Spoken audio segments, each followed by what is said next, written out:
Bharat ningtam lalgi achoba khongthang ama oina Mahatma Gandhi ki lamjing makhada India senba thungna Congress Party na British Sasanga Mayokta Bharat thadok Andolan haibadi Quit India Movement gi Manipurak suba ningsing thouram Manipur Congress Committee na sinduna Imphal gi Congress Bhavan ngasi ayuk ching lemna pangthokhre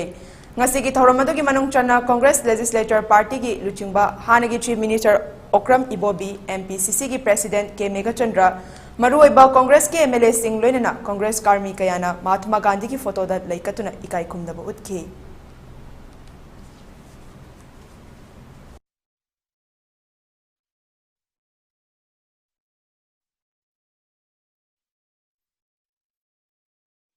Si yamna maruiba haiba tare Bharat ki ningkha tamba sahi humudra manga rak subaga loinana ngasi 9th August ase sidai Congress Party na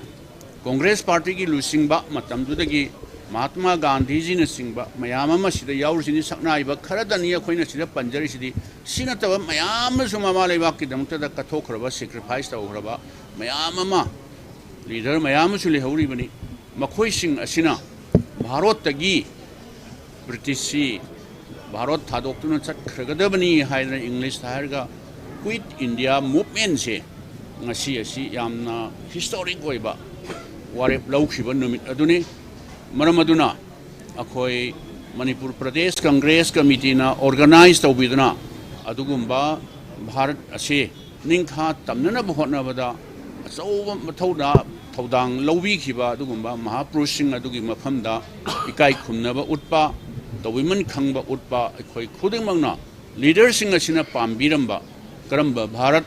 yamna shanti waina hojik akhoina place lawba matamda akhoina panjikhibaduni yamna peaceful oiba shanti oiba mongda karigumba any khenaba ma karigumba leramba targasu mada solution puthokna ba hotnaba haibasi Congress Party gi non violence haibase